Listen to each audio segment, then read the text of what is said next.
नारायण नारायण नारायण नारायण। छलाम 2020 की बॉलीवुड की नई कॉमेडी फिल्म जिसे अभी 2 दिन पहले ही अमेजॉन प्राइम वीडियोस पर रिलीज़ किया गया। इसे डायरेक्ट किया है हंसल मेहता ने, जिनकी स्कैम 1992 अभी हाल ही में सोनी लिव ऐप पर रिलीज़ हुई, जिसे दर्शकों ने बहुत पसंद किया। और टेक्निकली ऑब्वियसली वो सीरीज़ वेल मेड है, इसमें कोई संदेह नहीं। हालांकि उसमें कुछ जो बातें बताई गई है जैसे पी.वी. नरसिम्हा राव जी के बारे में, और भी कुछ ऐसी बातें हैं जो तथ्यों से थोड़ी सी अलग लगती है, उतनी मुझे सही नहीं लगी। बाकी अधिक जानकारी के लिए आप मेरा स्कैम 1992 का रिव्यू पूरा ज़रूर देखिए। तो हंसल मेहता ने इस फिल्म को भी डायरेक्ट किया है, और ये उनकी बाकी फिल्मों से बिल्कुल ही ज़रा हट की थी फिल्म। काफ़ी हल्की फुल्की एक कॉमेडी फिल्म है, और इसमें उनके जो पसंदीदा एक्टर है राजकुमार राव, जिनके साथ में उन्होंने कई सारी फिल्में की हुई है, वही राजकुमार राव इसमें भी मुख्य भूमिका में है नुसरत भरूचा के साथ में।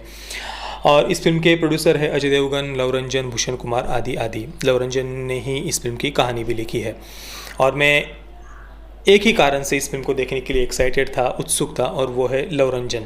हालांकि बॉलीवुड लवरंजन से बहुत नफरत करता है। बॉलीवुड का एक बहुत बड़ा हिस्सा, कई सारे फेमिनिस्ट, लिबरल्स वगैरह लवरंजन से बहुत हेट करते हैं। लवरंजन को सेक्सिस्ट, मिसोजिनिस्टिक, नारी विरोधी वगैरह होने का सर्टिफिकेट देते हैं।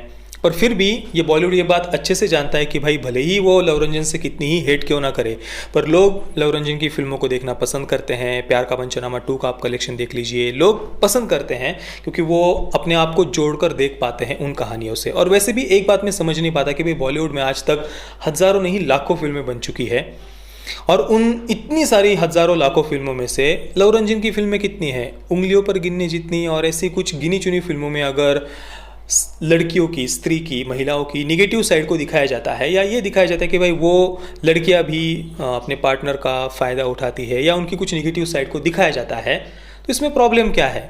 इसमें इतना सर्टिफिकेट क्यों दिए जाते हैं लवरंजन को, पता नहीं।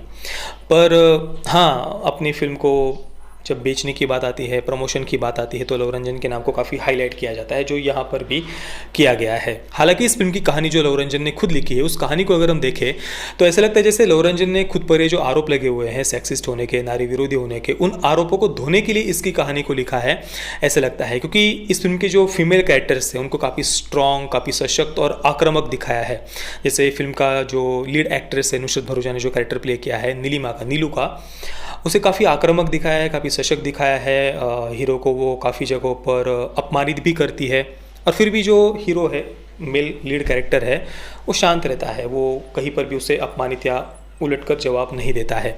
इसके अलावा एक पिंकी नाम की एक लड़की का भी, बच्ची का कैरेक्टर है, जो अपने ही एक क्लासमेट को, उसके ही स्कूल के एक लड़के को थप्पड़ मारती है, क्योंकि वो लड़का कहता है कि रोटी बेलने को लेकर वो कुछ कहता है कि भाई तुम्हें आगे जाकर यही करना है, ऐसा वो कहता है, इसलिए वो लड़की लड़के को थप्पड़ मारती है। इसके अलावा पिंकी के कैरेक्टर को आगे जाकर काफ़ी स्ट्रॉन्ग दिखाया है, लड़कों से भी ज़्यादा स्ट्रॉन्ग दिखाया है, और पिंकी के कारण ही उनकी टीम जीतती है। साथ में ही वैलेंटाइंस डे पर गार्डन में जो कपल वगैरह बैठे होते हैं, उनको जो परेशान करते हैं, उन परेशान करने वालों की भी फिल्म में काफ़ी आलोचना की गई है। और इन सब कारणों से लवरंजन की बाकी फिल्मों से ये फिल्म हमें बिल्कुल अलग लगती है। चलिए फिल्म की कहानी के बारे में बात करते हैं। ये कहानी है महेंद्र उर्फ मोन्टू की, जो कैरेक्टर राजकुमार राव ने प्ले किया है। मोन्टू बचपन में अपने जिस स्कूल में पढ़ता था, छोटे से गांव के, उसी स्कूल में अभी वो पीटी टीचर है। हालांकि उसके पास में कोई डिग्री नहीं है, पर अपने पिता की जान पहचान से उसे उस स्कूल में नौकरी मिल जाती है पीटी टीचर की। पर वो अपने इस काम को लेकर, अपनी इस जॉब को लेकर वो बिल्कुल भी सीरियस नहीं है। बच्चों पर वो कुछ ध्यान नहीं देता, उन्हें कोई कसरत वगैरह नहीं सिखाता। उल्टा पीटी का जब क्लास होता है उस समय वो आराम से समोसे खाते बैठता है, और बच्चे अपना होमवर्क वगैरह करते हैं। उसका अपने इस काम में बिल्कुल भी रुचि नहीं है, ध्यान नहीं है, सीरियस नहीं है। अब ऐसे समय में उनके स्कूल में एक नई कंप्यूटर टीचर आती है, नीलिमा, जो कैरेक्टर नुसरत भरूचा ने प्ले किया है, और राजकुमार राव ऑब्वियसली उसके प्यार में पड़ जाता है। अब उसके एक ही दिन पहले जो वो कंप्यूटर टीचर है, उसके माता पिता के साथ में मोन्टू का झगड़ा हो चुका होता है, क्योंकि वैलेंटाइंस डे पर मोन्टू अपने दोस्तों के साथ में गार्डन में जो कपल बैठे होते हैं उनको हटाने के लिए गया था, और वहाँ पर उस कंप्यूटर टीचर के माता पिता को भी वो एक कपल समझ लेता है कि भाई अंकल किसी दूसरी ही आंटी को वहाँ पर लेकर आए हैं ऐसे, और इस वजह से वो उनको भी वहाँ परेशान करता है। इसलिए नीलिमा जब स्कूल में आती है तो आते ही पहले दिन वो पीटी टीचर मोन्टू को काफ़ी खरी खोटी सुना देती है।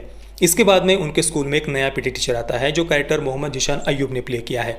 अब ये नया पीटी टीचर हर तरीके से मोन्टू से बेहतर है, और मोन्टू को उसका असिस्टेंट बना दिया जाता है। अब ये नया पीटी टीचर लड़कों की अच्छे से कसरत भी कराता है, वो अपनी जॉब को लेकर बहुत सीरियस भी है, हर तरीके से मोन्टू से बेहतर है, उसके पास में एक बहुत बड़े कॉलेज की डिग्री भी है, और इस वजह से फिर मोंटू को अपना जॉब और नीलिमा दोनों ही हाथ से जा रहे हैं, जाने का डर सताने लगता है। और इसके बाद में वो स्कूल मैनेजमेंट यानी जो प्रिंसिपल है वहाँ की उषा मैडम, उनसे वो प्रार्थना करता है कि भाई एक कंपटीशन रखा जाए, एक जो नए पीटी टीचर आए हैं उनकी टीम और दूसरी होगी मेरी टीम, इनके बीच में कंपटीशन में जो भी जीतेगा वही यहाँ पर जॉब पर रह पाएगा। अब इसके बाद फिल्म में क्या होगा वो जानना कोई बहुत बड़ा रॉकेट साइंस नहीं, कोई छोटा सा बच्चा भी बता देगा फिल्म में इसके बाद क्या होगा। और फिल्म बहुत ही प्रिडिक्टेबल थी, पर फिर भी फिल्म का जो फर्स्ट हाफ है वो काफ़ी एंटरटेनिंग था। राजकुमार राव, सतीश कौशिक और सौरभ शुक्ला, इन तीनों के कैरेक्टर्स के कारण फिल्म में जो एक घर का माहौल दिखाया गया है, मोंटू, उसके माता पिता, उसका भाई, इसके अलावा सतीश कौशिक जी वो जो उसी स्कूल में हिंदी के टीचर हैं, उनकी जो आपस की दोस्ती है, दोनों में बहुत एज गैप है पर फिर भी वो एक दूसरे के बहुत अच्छे दोस्त है। तो ये जो कैरेक्टर्स है, ये जो एक इन सब पात्रों से हम अपने आप को जोड़ कर देख पाते हैं, एक अपनापन हम फील करते हैं फिल्म देखते समय। तो इस वजह से फिल्म के फर्स्ट हाफ में जब इन कैरेक्टर से हमारी पहचान होती है तो वो पार्ट हमें फिल्म में पसंद आता है। और फिल्म के डायलॉग्स भी बहुत फनी थे फर्स्ट हाफ में, सच कहता हूँ फिल्म ने मुझे कई जगहों पर हंसाया। पर सेकंड हाफ में जाने के बाद में फिल्म हमें उतना अपने साथ में बांध कर नहीं रख पाती है, यानी बिल्कुल ही डिसअपॉइंट भी नहीं करता सेकंड हाफ और एकदम कोई edge of the seat experience दे या बिल्कुल सांसें थाम कर हम उन बच्चों के कॉम्पिटिशन को देखें, ऐसा भी कोई एक्सपीरियंस सेकंड हाफ नहीं देता है। पर बस हाँ, फर्स्ट हाफ तक कैरेक्टर्स पसंद आए थे और उसके बाद सेकंड हाफ बस देखना है इसलिए हम देख लेते हैं। फिल्म के मैसेज की अगर हम बात करें तो फिल्म का जो मेन फोकस था वो लव स्टोरी और बच्चों के कंपटीशन से भी ज़्यादा मोंटू और नए पीटी टीचर पर था। एक तरफ मोंटू है जिसके पास में कोई बहुत योग्यताएं नहीं है, कोई डिग्री नहीं है, सर्टिफिकेट्स नहीं है, बहुत सीधा साधा एक व्यक्तिमत्व हम उसका कह सकते हैं। और दूसरी तरफ है नया पीटी टीचर जिसमें हर प्रकार की योग्यता है, हर प्रकार से मोंटू से बेहतर है, डिग्री है, सर्टिफिकेट्स है, सब कुछ है, पर्सनैलिटी भी अच्छी है उसकी। पर फिर भी अगर मनुष्य में ज़िद हो, लगन हो, मेहनत हो, एकाग्रता हो या ईमानदारी हो तो वो जीवन में किसी भी चीज़ को वो पा सकता है, वो किसी भी लक्ष्य को हासिल कर सकता है। ये कुल मिलाकर फिल्म कहने की कोशिश करती है, पर इस मैसेज को भी उतना लाउडली या उतना बढ़िया तरीके से फिल्म हमारे सामने नहीं रख पाती। मतलब बिल्कुल ही हम कैरेक्टर्स से पूरी तरीके से जुड़ जाए या बहुत एज ऑफ द सीट मैंने जो पहले कहा वैसा कोई एक्सपीरियंस फिल्म हमें नहीं दे पाती है। तो इस फिल्म के दो सबसे बड़े प्लस पॉइंट है, एक तो है परफॉर्मेंसेस, राजकुमार राव, सतीश कौशिक, सौरभ शुक्ला और जो बच्चे थे सभी ने बहुत बढ़िया परफॉर्मेंस दिया है। नुसरत भरूचा वो फिल्म में सुंदर दिख रही थी, उनको काफ़ी आक्रामक दिखाने की कोशिश की है फिल्म में, पर फिर भी पता नहीं वो कैरेक्टर नुसरत भरूचा पर फिल्म में सूट नहीं कर रहा था, पता नहीं किस वजह से। इसके अलावा जो दूसरा इस फिल्म का प्लस पॉइंट है परफॉर्मेंसेस के बाद में वो है इसके कैरेक्टर्स, वो हमें अपने से लगते हैं, बिल्कुल ही बहुत हाई सोसाइटी कल्चर जिससे इस देश के 95% लोग जुड़ ही नहीं पाते, ऐसी ही फिल्में बॉलीवुड ज़्यादातर बनाता रहता है। पर हाँ, इस फिल्म से जो गांव का माहौल है उससे हम कुछ हद तक अपने आप को जोड़ पाते हैं। मैं छलांग को दूंगा 7 out of 10 stars. Parental guidance की बात करें तो फिल्म में सेक्स और न्यूडिटी नहीं है, कोई वायलेंस नहीं है, गाली गलौज नहीं थी फिल्म में, गाली गलौज भी फिल्म में नहीं थी। तो आप अगर परिवार के साथ में इस दिवाली फिल्म देखना चाहते हैं तो छलांग को आप देख सकते हैं, बस ज़्यादा कुछ एक्सपेक्टेशंस मत रखना। बाकी आपने अगर इस फिल्म को देखा है तो आपका एक्सपीरियंस कैसा रहा मुझे आप नीचे कमेंट में ज़रूर बताइए। जय श्री राम, वंदे मातरम।